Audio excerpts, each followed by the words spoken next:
learners, welcome to this session. In the previous sessions, we have discussed the religion of tribes. We have understood the concept of religion and religion of tribals of Western India, Central India, Northeast India and Southern India. I have also discussed the concepts of shamanism and Bongaism in the previous session and discussed some of the tribal rituals. We have also learned about Hinduism among the tribals and the contribution of Christianity to tribal development. In this session, I will describe the rites of passage. Let us first understand what is meant by rites of passage. After attending this session, you will be able to explain the meaning of rites of passage, describe the various types of rites of passage, and distinguish between rites of transition, separation, and incorporation. Rites of passage is any of numerous ceremonial events which exists in all societies. It marks the passage of an individual from one social or religious status to another. The term was coined by the French anthropologist Arnold van Gennep in 1909. Many of the important rites are connected with the biological stages of life: birth, maturity, reproduction, and death. Other rites celebrate changes that are wholly cultural, such as initiation into special societies. In modern societies, graduation from school is a rite of passage. Scholars often interpret rites of passage as mechanism by which society confronts and incorporates change without disrupting the equilibrium necessary to social order. In all societies, major events in the life cycle are subject to ritualized forms of recognition.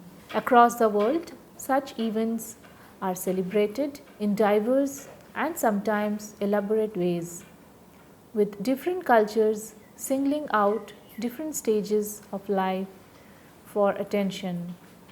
Where ancestry is important, as in China or many of the societies of Africa, death may be the subject of extended and intricate mortuary ceremonials, which act both to separate the living from the dead and to transform the dead from elder to ancestor. In others, death may be neglected and cultural salience given rather to marriage, to the installation of office holders, or to initiations into adulthood or into cult groupings. In these cultural processes, actual biological events are subsumed and transformed, even negated in the various schemas of culture. Despite the variety in the forms and meanings of such rituals, a certain unity has been given to the category by the work of Arnold van Gennep. Van Gennep envisioned life in society as a house with many rooms, in which the individual has to be conveyed formally from one defined position to another. From this perspective, life is not a matter of gradual development and change, but rather consists of a series of abrupt and ritualized transitions. Rites of passage are special rituals societies employ to assist their members at key times of biographical change. These life transitions follow a recognizable pattern of behavior in many cultures. For example, babies are given a name and social identity, youths enter adulthood or marry, others retire. Some gain particular qualifications such as degrees or enter particular professions or pass from the world of the living to the world of the dead. Changes of status can be related to changes in identity because the term identity embraces social and psychological aspects of life. The term status tends to refer to sociological values without reference to the personal feelings and self-evaluation of individuals. In this sense, the term status emphasizes the social dimension and identity of the psychological aspects of an individual's life. The idea of status in passage rituals, as I told you earlier, was first introduced by the anthropologist Arnold van Gennep. He saw regeneration as a law of life and described rites of passage as a threefold process with phases of separation, segregation, and integration. For there to be a new self, the old self must ritually die. Candidates for some rite would be separated from the status to be left behind, leaving familiar companions, surroundings, and home, perhaps encountering actual or symbolic aggression in being wrenched away or carried off. Second, they enter a between period devoid of distinguishing marks of status and expressions of their old identity, such as names or clothing. In the case of passage to adulthood, adolescents may undergo a degree of discipline and share a mutual sense of hardship bonding them together. Their curtailed freedom begins a reorientation towards their future status and life obligations. This may involve learning the traditions of their society or the skills of some particular profession or trade. Only after this period of learning and endurance is complete do they undergo the third phase of reincorporation into society.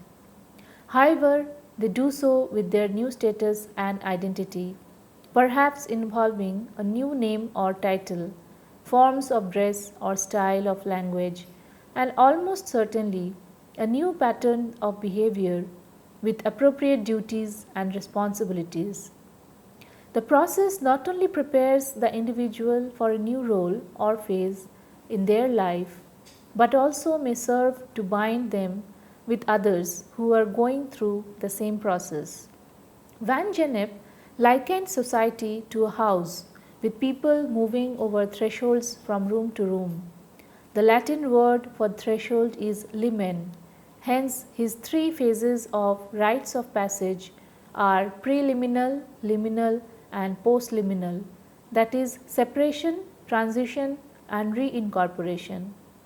The person or persons undergoing the rites is first symbolically severed from his old status.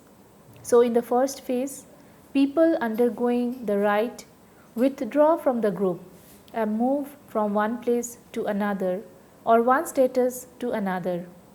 In the next phase, that is, in the transition phase, the person undergoes adjustment to the new status. In this phase, people have already left one place or status but have not yet joined or entered the next phase. Researchers noted that this liminal phase, in which individuals are neither in their former group or position nor yet reintroduced into society, is very significant. During this time, each individual prepares him or herself for the future and the responsibilities that await. Also, during the liminal phase, social status among people dissolve. Normally, barrier exists between people belonging to different social status. However, during the liminal phase, this barrier dissolves and everyone are regarded as simply another person in the same liminal state. So, liminal phase has a great potential for the establishment of a world of peace and harmony wherein all are equal in value. Finally, in the last stage, a person is finally reincorporated into the society in his new social status. According to Van Gennep, although the most commonly observed rites relate to crisis in the life cycle, the rites of passage were important as it celebrated important events of life that were socio-cultural or man-made rather than biological. He also argued that depending upon the final goal of a ritual, the preliminal, liminal or postliminal phase would be stressed over and above the others.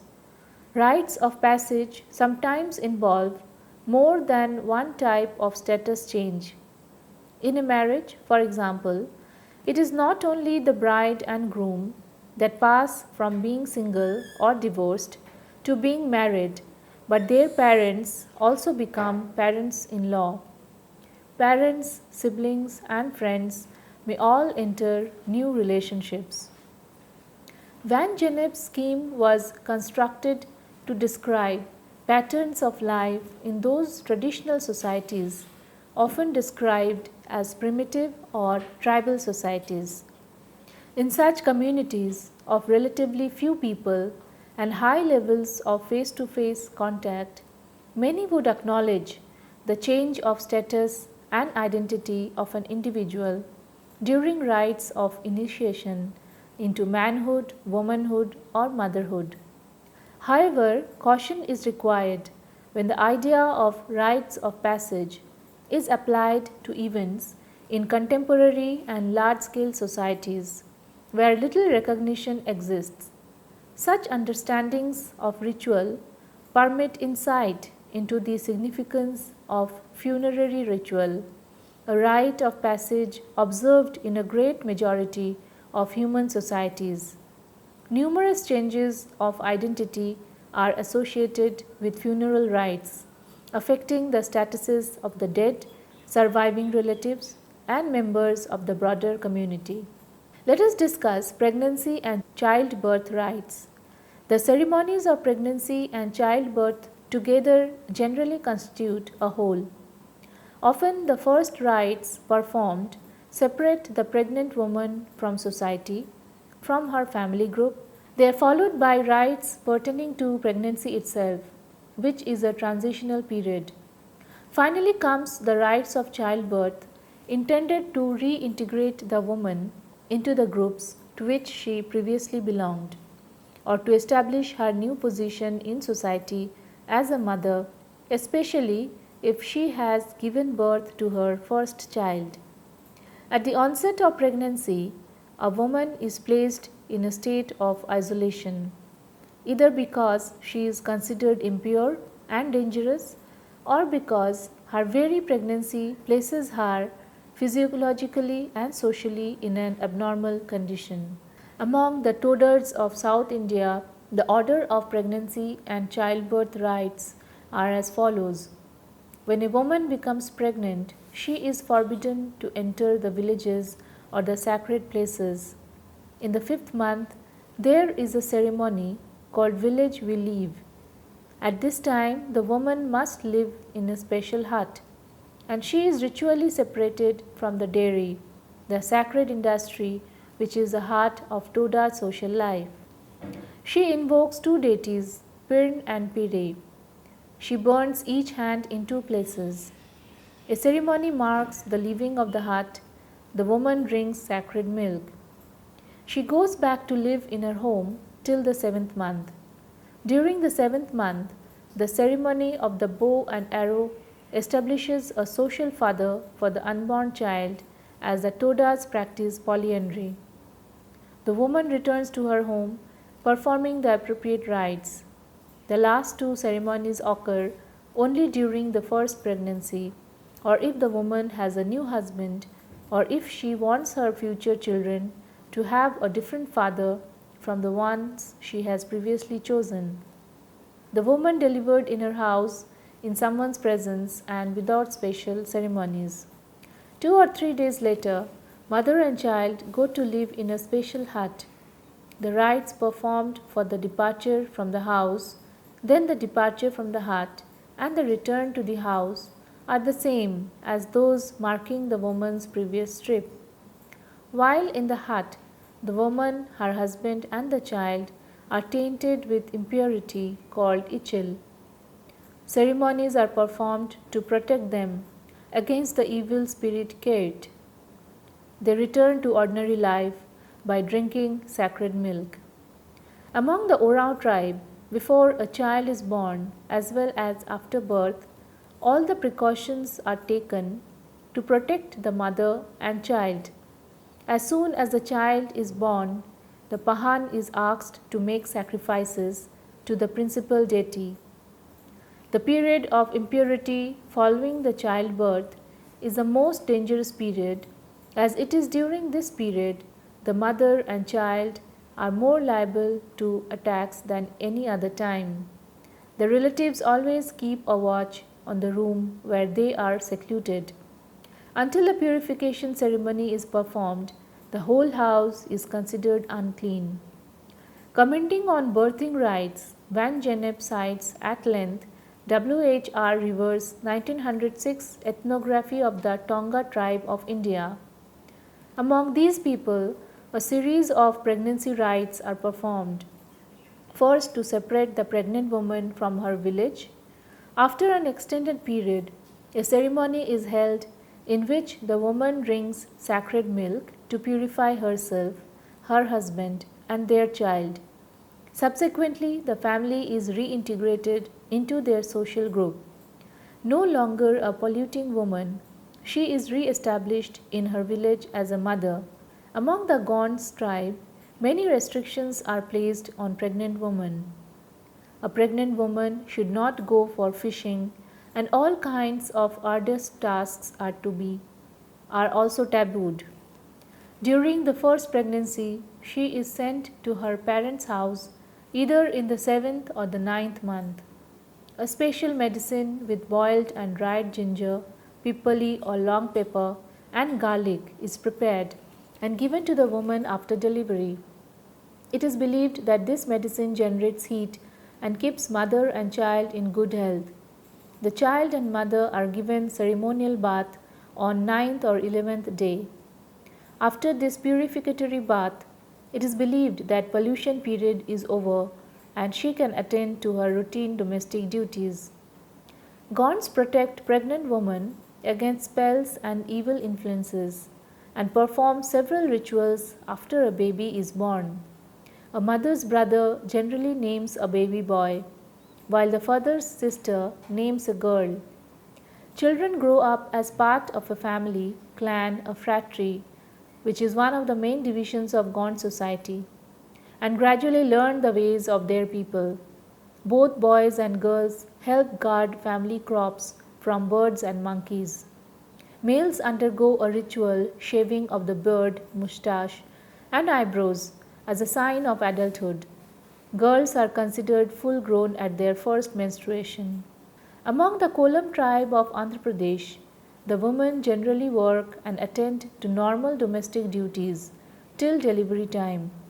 No food taboos or other restrictions are imposed on a pregnant woman. The only restriction imposed on such woman is that she should not see either solar or lunar eclipse, else she may give birth to a blind child. In case of partial observation, the child will lose one eye. In case she observes the eclipse through the holes of a roof of the house, it is believed the child will be born with cleaved lips. They believe that delivery within the house is very inauspicious. When an expectant mother reaches the advanced stage of pregnancy, a temporary hut is constructed at the corner of the village. This hut is known as Mala Gudisa or Mela Gudisa in their dialect. Certain food are avoided during pregnancy among tribes of Andhra Pradesh. The Gond tribes do not consume buffalo milk as they described that it is inauspicious and harmful to health. Food avoidance during pregnancy shows that the main reason for abstaining from certain foods during pregnancy is fear of abortion. They believe that these specific foods can produce heat in the body and thereby induce uterine hemorrhage and spontaneous abortion to anemic women during early pregnancy.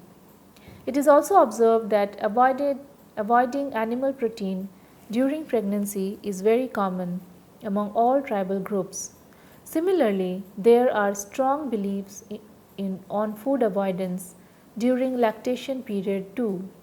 It is also the belief of the tribals that food nutrients and essence are passed through breast milk to the child. Jackfruit, fresh ground nut, and mango may cause loose motion, and root vegetables such as tapioca, yam, etc., may cause digestive disorder for infants. Besides, Hot foods like brinjals, drumsticks, fish, dried fish, green wattle gourds or certain dals were felt to be good for lactation. Whole cold foods were thought to produce diarrhea and indigestion for infant. All the food restrictions were primarily conceived in the interest of breastfeeding infant, to whom harmful effect would be transmitted through the breast milk. Food restrictions for just delivered mothers are also observed seriously. For the first day, rice water, pepper, garlic, ginger, and salt has to be drunk to get started on good milk production. Till 3 days, boiled rice water with some ground chilies and ginger is used as a drink as it would clean up the inside. No cold items are consumed as long as the baby breastfed. Women from Shugali tribes used to prepare a mixture of dil oil and jaggery masala, and it would be kept in a clay pot to be consumed 2 to 3 times in a day for 10 to 12 days to get speedy recovery from delivery. Dil oil is considered to increase breast milk production and also cleaning toxic in the stomach. Women from Yerukula tribe drink the decoction of neem leaves for 3 days, and neem paste is swallowed with rice water to clean the stomach. Despite all these shortcomings, there has been a major shift in food habits of tribes in all regions in the recent past. Now tribals rarely dig for wild tubers. For all purposes, they give up eating wild roots, caryota pit, and mango kernels. However, it was reported from one region that Konda Dora, one of the primitive tribal group, still consumes sorghum millet bought under Podu cultivation. Certain traditional foods are slowly disappearing from the tribal areas where its proximity is closer to urban centers. When a pregnant woman develops labor, she retires to Mala Gudisa. When she is in labor in a separate house, some of the elderly women also stay inside the house, but they do not touch her nor render any kind of assistance. The pregnant woman takes care of everything. The experienced woman guide her to what to do. The mother herself has to bury the placenta. As a woman who delivered a child is considered unclean and impure, she has to take bath and wash her clothes daily in the stream. She should not go to the stream through main path, but from outskirts of the village. The food is cooked in the actual house and is daily sent to the delivered woman. She has to remain in solitary confinement till the umbilical cord has dried up and fallen off. The mother and child are given purificatory bath at home and community dinner is arranged. After this ceremony, a woman can attend to her routine domestic duties.